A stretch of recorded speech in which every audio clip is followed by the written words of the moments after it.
Hey everyone, Dan here with Chess Wonders, I think soon to be 64 Relics. Um, as I mentioned in another video, I am going to be uploading more often, probably one video a week, that's the goal. I'm not going to cover only chess clocks, I have chess sets, I have other miscellaneous chess artifacts to share with you, books, uh, stamp kits, you name it. So, however, if you follow my stuff already, you know that clocks are my specialty. So, in this video, I wanted to cover a really special clock. It's actually one of the smallest. It's not the smallest. I shared that in the last video with the Hawks. But it's one of the smallest chess clocks in the world. It's called the Solora. Now, this clock is actually from Switzerland, but it has a fascinating history. It was actually associated with, I'm going to butcher this name, so I am so sorry. Solothurn, Switzerland. And the company was a watch and clock related, well, the brand was a watch and clock related trademark that was registered in June of 1921. It's June 28th to be precise. And it connects the Solora name with a gentleman named Hermano S.A.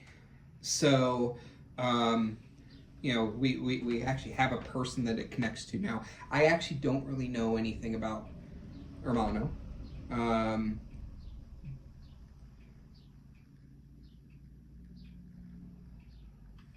me one second.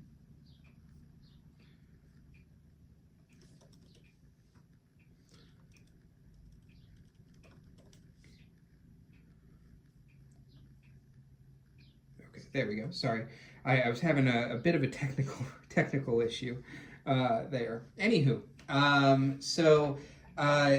these clocks were produced, and documentation puts them back to mid 1940s as kind of the start date. They might have been a bit earlier than that. I just couldn't find evidence of it. I saw evidence of 1946 being the earliest known of these clocks. If you have one that you can definitively date earlier than that, please let me know. That would be phenomenal, historically speaking. But what makes this a fascinating specimen is not just its size, and by the way, it's not made with clock parts, it's made with watch parts, which actually made a tremendous amount of sense because the Swiss were not known for mass producing clocks, they were known for mass producing watches. So they had some of the most, maybe at the time, the most precise watches in the world. Huge manufacturing region. In fact, I collected some data on this, and back in like the 1700s, there were less than 500 watch-related workers in Switzerland, and by the 1970s, over 90,000 people worked in that trade. Export volumes skyrocketed from less than 500 million CHF, whatever their currency was at the time, in 1945, to a number that was about 3 billion, so about 10 times that value, by the 70s. So already, we have an item from a fantastic, fascinating part of the world that it matches up with what their philosophy was to timekeeping, focusing on watches, not clocks, all of that. So these were made with pocket watch movements, and they were inserted into a cut wooden block to produce a compact and quiet chess clock. So this here is one, well, the base was separate at some point, but as you can tell, there's not really a way to easily open this. Like, you can, there's the back here, but you can tell it's not made to be open. It's got these amazing red dials on it, which is really cool. This one works because I had it repaired. It just, nice little tick. You probably can't even hear it in the video. But absolutely a phenomenal specimen. And what I love about it is just how, like, I would call it ergonomic it is. it tilts up because of how small it is, so that people can easily see the time at an angle that is conducive to playing chess at a table. So we don't know exactly when these stopped producing, but sometime into the 1960s. Now, what's also really fascinating about the Solora is that it wasn't just made for domestic production. In fact, there's a documented history of it being used for imports by other countries. So after World War II, as an example, Koopman, give me 1 second here, I'm going to swap this out for another one, because I got another one here. Koopman, which was a Dutch clock producer, had trouble sourcing German parts, which made sense. World War II, economic devastation, all of that.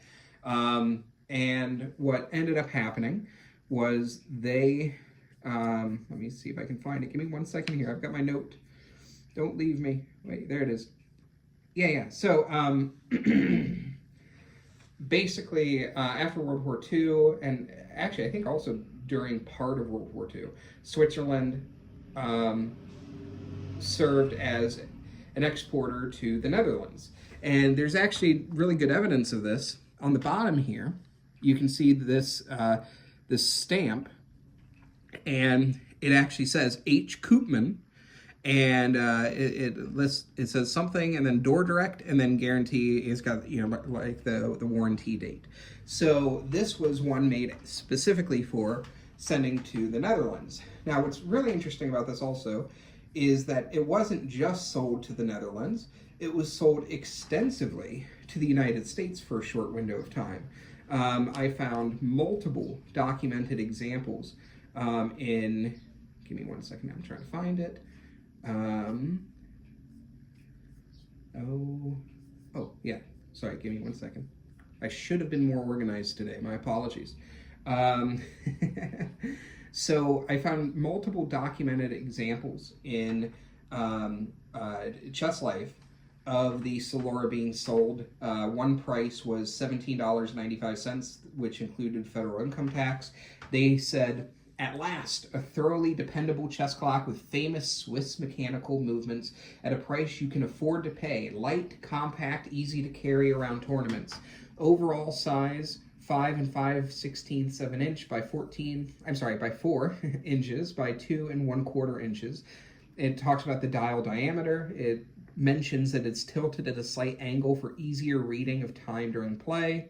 It mentions other, standard stuff at the time, the flags and all that. And it talks about, it having nickeled windows and time setters permanently attached at the back, so, no separate keys were needed for it. They described it as a beautifully constructed clock that was made by expert Swiss clockmakers. And they even guaranteed your money back if you were not satisfied. So, really a cool specimen. I wish mine didn't have the dial damage, but it happens sometimes. I don't know if that can ever be repaired, but otherwise, I think this is a really cool specimen. But we're not done yet, because I got something really special with you when it comes to the Solora. Everybody who is aware of the Solora is aware of this model, but they're not aware of the even smaller version of the Solora. Now, another expert of the community suggested maybe this was something that had been repaired. Somebody, maybe the case was damaged, so somebody decided to kind of remake their own. However, he later found that this clock was in fact produced by the company. And it's just a really, really rare specimen. In fact, I will put up on the screen an ad showing this clock as well for documentation purposes. They sold it for £3, 16S6D. I'm not really terribly familiar with British currency conversion, but I do know it was £3, and then whatever the rest of it translates to. And this ad described it as the most attractive chess clock in the market. Wonderfully light and handy, will slip into your coat pocket, yet its triangular section gives it superb stability. So this one is smaller. It's got an even greater tilt because it is shorter. Now, I am aware of only 2 of these specimens ever existing. Now, I'm sure that there's more than that out there. This one here is the only one with the gold dial, which I do not have proof of this, but my gut feeling is gold dial means it was maybe like an upsell one. It was a more premium one. I could be wrong. That is just speculation on my part.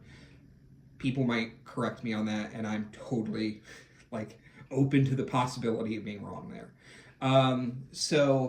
But yes, this one here, gold dial. It's the only gold dial one that I'm aware of. There's another one with just a standard dial that sold at auction very recently to a friend of mine.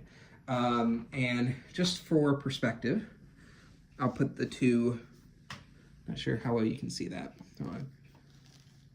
side by side. So it is, in fact, a smaller one. It's still not as small as the Hawks clock that I shared in my other video, but it is a really cool, tiny specimen. So that's what I got for you today.